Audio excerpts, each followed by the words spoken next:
মাসুদ ভাই একটা বিষয় বলবেন যে রনি ভাই বলছিলেন যে বাংলাদেশে কিন্তু এই মুহূর্তে একটা যদি বলি যে ইসলামের পক্ষে যারা আছে তাদের, আমি যদি বলি এই মুহূর্তে বাংলাদেশে, আমি যদি বলি যে বিএনপি বাংলাদেশ জাতীয়তাবাদী দল, তাদের গঠনতন্ত্রে আছে যে ধর্মীয় মূল্যবোধে বিশ্বাসী। বাট আমি নিজে অনেক সমাবেশে অনেক জায়গায় দেখেছি তারা বলেছে জাতীয়তাবাদ ও ইসলামী মূল্যবোধে বিশ্বাসী।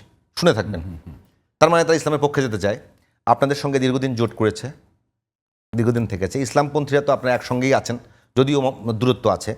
এখন এই সময় বাংলাদেশে এসে তো ওই আগের যে ন্যারেটিভগুলো সেগুলো থাকবার কথা ছিল না, কিন্তু সেগুলো এখনও এক্সিস্ট করছে। আমি আপনার পিছনের প্রশ্নটা দিয়ে একটু নিয়ে আসি এটার সূত্রটা ধরার জন্য। সেটা হচ্ছে, দেখেন, আপনি বলেছিলেন যে তরুণরা, এই যে আপনি একটা তথ্য দিয়েছেন যে এই পরিমাণ তারা অ্যাডিকশন বা বিশেষ সাথে ড্রাগের সাথে আছে, এটা যেমন খুব সত্য, এর চেয়ে বড় একটা সত্য কিন্তু তারা এই জুলাই আগস্টের অভ্যুত্থানে তুলে ধরেছে।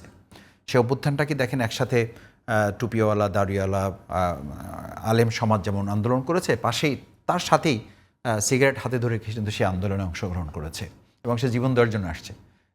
তার জীবনের কোনো ভয় ছিল না। আমি বলছি এই তরুণরাই কিন্তু, আমরা যা ধারণা করেছিলাম, আমরা বলি না যে তরুণরা আমাদের চিন্তা দৃষ্টিভঙ্গিটাকে আসলে বদলে দিয়েছে বা একেবারে আমাদেরকে হতভম্ব করে ফেলেছে, যারা বোধহয় এই মানে তথ্য প্রযুক্তির বাইরে এদের কোনো দুনিয়া নেই। ইসলামী দলগুলোকে ওটা ধারণ করতে পারবে? আমি বলছি হ্যাঁ, ধারণ করতে পারবো। মানে কি, তারাই তো ধারণ করে দিয়েছে আমাদের চোখে তো তারা আঙ্গুল দিয়েছে, তারা স্লোগান তুলেছে উই ওয়ান্ট জাস্টিস। এখন আপনি ওয়ালে স্লোগান, আমি বলছি ইসলামী দলগুলো কি ওই সিগারেট খাওয়া লোকটাকে সাথে রাখতে পারবে? হ্যাঁ, কেন পারবো না? আমরা পেরেছি তো। আমরা তো তার পরবর্তী আগস্ট পরবর্তী এই যে আওয়ামী নিষিদ্ধের যে আন্দোলন, আপনি দেখেন সেখানে মানে তাদের আন্দোলনের মাধ্যমে তারপরে ইসলামপন্থীদের একটা ইসের মাধ্যমে কিন্তু এই নিষিদ্ধের কাজটা বলা যায় যে চূড়ান্ত রূপ পেয়েছে। এবং আপনি যদি শেখ হাসিনার যে কল রেকর্ড ফাঁস সত্য মিথ্যা, আমি জাস্টিফিকেশনে যাচ্ছি না, সেই কথায় কিন্তু সে স্পষ্ট বলেছে যে আমাদের এই নিষিদ্ধ এবং আমাদের উৎখাতের পিছনে মূলত দায়ী হচ্ছে জামাত ইসলামী। স্বরাষ্ট্রমন্ত্রী আসাদুজ্জামান কামাল একই কথা বলেছে যে এর পিছনে মূলত দায়ী হচ্ছে জামাত ইসলামী। আমি আরও দু চারজনের সাথে যতটুকু কথা হয়েছে, এর অর্থ হচ্ছে মানে তাদের সামনে ফোকাসটা তারা কিন্তু ধরতে পেরেছে। তাদের রিপোর্ট হচ্ছে, গোয়েন্দা সংস্থার রিপোর্ট হচ্ছে, এই সমস্ত কিছুর মেকানিজম ডেভেলপ করেছে জামাত ইসলামী, ইসলামী ছাত্র শিবির। এখন আপনি যেটা বলছেন যে বর্তমান সময়ে আবার নতুন করে সেই পিছনের বয়ানগুলো কবে থেকে শুরু হওয়ার পিছনে তিনটা হিস্ট্রি আছে। একটা হচ্ছে যে এই বাংলাদেশে ইসলামাইজেশন বা দেশটা মাথাকুচু করে দাঁড়াক, দেশটা নিজের মতো করে উন্নয়ন, অগ্রগতি, আধুনিক একটা প্রগতিশীল রাষ্ট্র হোক, এটা আমাদের বন্ধু প্রতিবেশী রাষ্ট্র আসলে চায় কিনা, এই জায়গায় কিন্তু আমাদের এই তরুণের এটা ধরতে পেরেছে।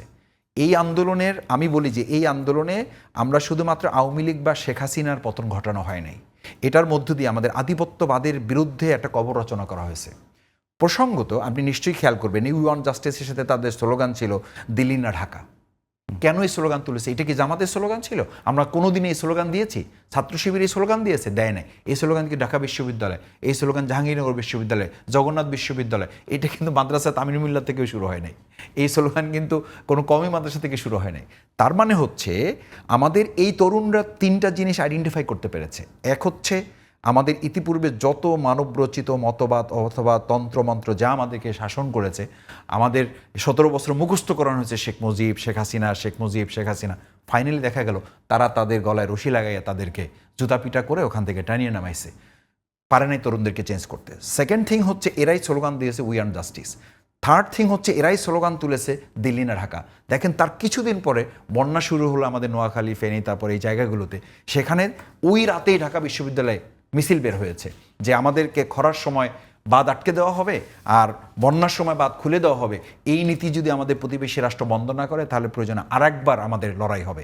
এবং সেই দিন রাতেই আবার তারা স্লোগান দিয়েছে দিল্লি না ঢাকা। তার মানে হচ্ছে, আমি বলছি এই তরুণদেরকে আমরা কতখানি ধারণ করতে পারছি, তার চেয়ে তরুণরা আমাদের মানে ঘাড়ে বা আমাদের কাঁধে একটা বোঝা কিন্তু দায়িত্ব চাপিয়ে দিয়েছে। অন্য একটা প্রশ্ন করি, এই প্রশ্ন আগের একটু যেটা আপনি তুলেছিলেন যে তাহলে বিএনপির সাথে আমাদের দূরত্বটা তৈরি হচ্ছে কেন?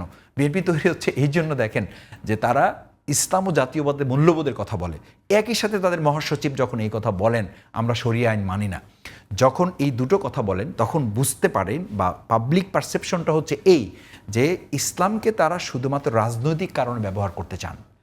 শহীদ প্রেসিডেন্ট জিয়াউর রহমান অত্যন্ত শ্রদ্ধার সাথে তিনি তো এই দেশে মানুষের পালস বুঝেছিলেন বলেই তো আমাদের এই সংবিধানের প্রক্রিয়াটায় বিসমিল্লাহ তারপরে নানান বিষয়গুলোকে সে কমিউনিকেট করেছেন। কিন্তু এখন বলা হয়ে থাকে সেই শহীদ প্রেসিডেন্ট জিয়াউর রহমানের বিএনপি আমরা খুঁজতেছি। এই কথা কিন্তু বিএনপির মধ্যে আছে, আমি বলছি না, এই কথা কিন্তু বিএনপির মধ্যে আছে যে আমরা প্রেসিডেন্ট জিয়াউর রহমানের বিএনপি খুঁজতেছি।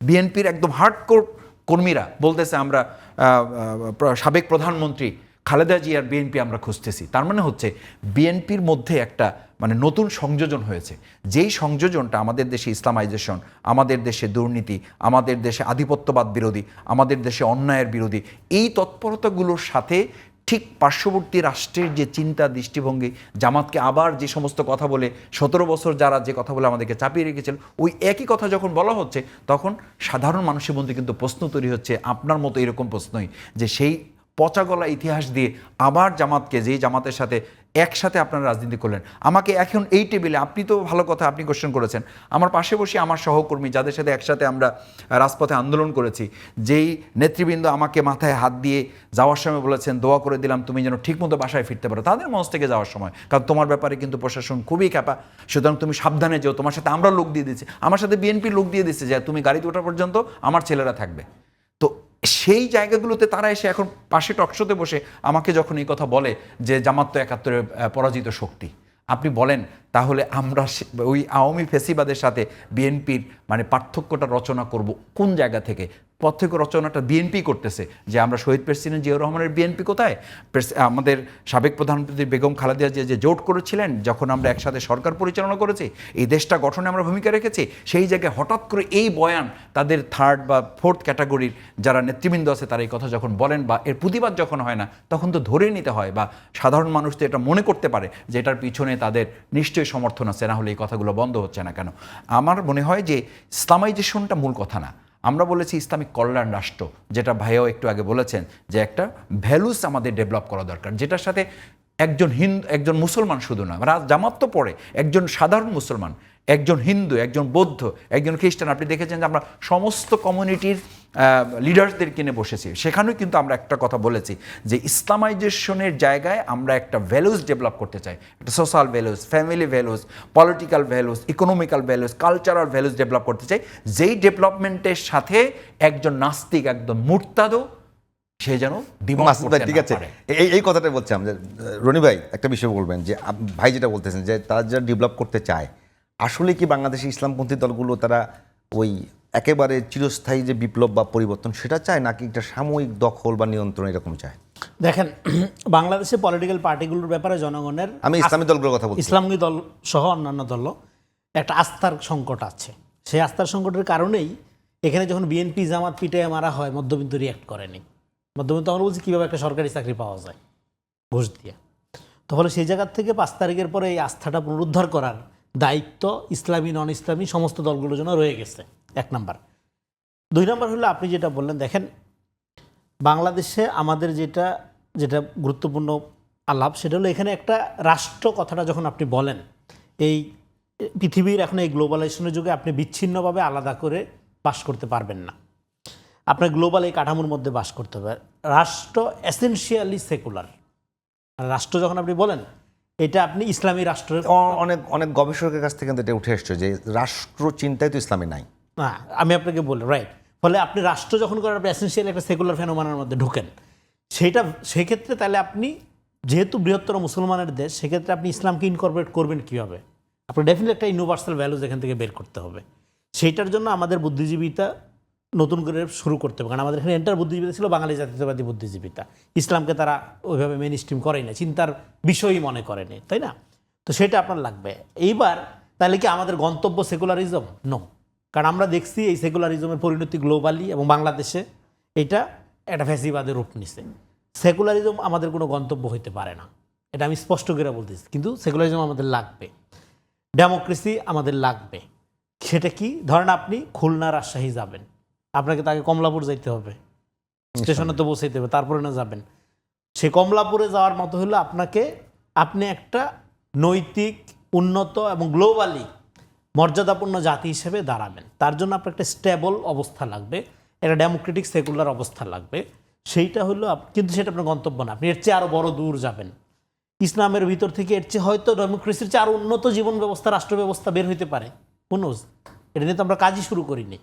জামাত ইসলাম তো ইসলামের ধারার এক ধরনের আর্টিকুলেশন, এক ধরনের ন্যারেশন, এরকম আরও আছে, আরও অনেকগুলো ধারা আছে আমরা জানি সারা দুনিয়াতে।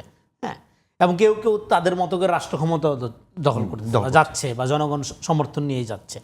তো ফলে এটা আমি বলতেছি একটা ব্যাপক ভাস্ট জিনিস, ভাস্ট বিষয়। তো সেক্ষেত্রে আপনার আমাদের ডেমোক্রেটিক সেকুলার যে কন্ডিশন, এটা আমাদের একটা ফাংশনাল কন্ডিশন। আপনি যেহেতু এখানে শুধুমাত্র এটা মুসলমানের দেশ না, এখানে অন্যান্য জাতি গোষ্ঠী, ভাষা গোষ্ঠী, ধর্মগোষ্ঠী, কমিউনিটিরও দেশ। ফলে তাদের কমফোর্ট জোনের জন্য আপনাকে একটা লিবারেল স্পেস ক্রিয়েট করতে পারতে হবে। এখন আপনি মেজরিটি মুসলমানের দেশ হইলেও আপনি দীর্ঘদিন যাবৎ কালচারালি মাইনরিটি ছিলেন, কিন্তু আপনার ব্যাপারেই তৈরি করা হয়েছে আপনি সাম্প্রদায়িক, আপনি প্রতিক্রিয়াশীল। অথচ ঘটনা হলো উল্টা। এখানকার মুসলমানরা প্রতিক্রিয়াশীল না, এখানকার মুসলমানরা সাম্প্রদায়িক না। সাম্প্রদায়িক হইলেন আপনারা, তথাকথিত প্রগতিশীলরা, তথাকথিত হিন্দুত্ববাদীরা। আপনি দুর্গাপূজা সার্বজনীন, দুর্গাপূজায় নাচানাচি করলে আপনি অসাম্প্রদায়িক, কিন্তু ঈদের ব্যাপারে আপনার অতিরিক্ত আবেগ, ইমোশন থাকলে আপনি সাম্প্রদায়িক। এই তো আপনার সাম্প্রদায়িকতার বয়ান, নকশা, তাই না? তো ফলে এখানে এই জন্য এখানকার যে বাঙ্গু সেকুলারিজম, এটার কোনো ভবিষ্যৎ নেই, এটা কোনো গন্তব্য হইতে পারে না আমাদের। এই জন্য এখানে মুক্তিযুদ্ধের চেতনার আওয়ামী যে বয়ানটা, সেই বয়ানটার ভিকটিম গোটা বাংলাদেশ, এবং এই অভ্যুত্থান এই চেতনার বিরুদ্ধে হয়েছে। কিন্তু তাই বলে এখানে মুক্তিযুদ্ধ একটা জনযুদ্ধ ছিল, এবং এই মুক্তিযুদ্ধের কোনো অবদান বা কোনো অ্যাপিল ন্যাশনালি থাকবে না, নাই হয়ে গেছে। নো, এইটা ন্যাশনাল হিস্ট্রিগ্রাফির মধ্যে এটা আপনার আনতে হবে। আবার যে জাতির ইতিহাস থাকে না, সে জাতি কখনো ঐক্যবদ্ধ থাকে না। ফলে মুক্তিযুদ্ধ এখানে এই যে মুক্তিযুদ্ধের আওয়ামী বয়ান, এইটার বিরোধিতা সবাই করছে। কিন্তু এই আওয়ামী বয়ানের বিরোধিতার সাথে সাথে এখানে যে একটা মুক্তিযুদ্ধের জনযুদ্ধ এবং জাতি গঠনের আপনার ভৌগোলিক সীমা, ভৌগোলিকভাবে একটা রাষ্ট্র গঠনের একটা সবচেয়ে গুরুত্বপূর্ণ ইভেন্ট, ঐতিহাসিক ইভেন্ট, এই ইভেন্ট আর ফেরত আসবে না। রনি ভাই, একেবারে আমাদের সময় শেষের দিকে। ফলে আপনাকে বুঝতে হবে 24 আর 71 কখনো মুখোমুখি না, মুখোমুখি নয়। এটা একটার কমপ্লিমেন্টারি হইতে পারে। 24-এ আপনি কি পাইলেন, 71-এ আপনি পাইছেন ভূখণ্ড, কিন্তু আপনি রাজনৈতিক স্বাধীনতা পান নাই। 24-এ আপনি রাজনৈতিক স্বাধীনতা অর্জনের লড়াই করেছেন, এবং একটা দেশের স্বাধীনতা, ভৌগোলিক এবং রাজনৈতিক স্বাধীনতা, এই দুইটা এনশিওর হওয়ার পরেই তার দেশের স্বাধীনতা এবং সার্বভৌমত্ব দুইটা প্রোটেক্ট থাকে। ধন্যবাদ ফলে আপনাকে যদি দেশ শেষ করে এক সেকেন্ড, ফলে আপনার স্বাধীনতা এবং সার্বভৌমত্ব যদি প্রোটেক্ট করতে হয়, আপনাকে 71 এবং 24 দুইটাকে ধারণ করতে হবে।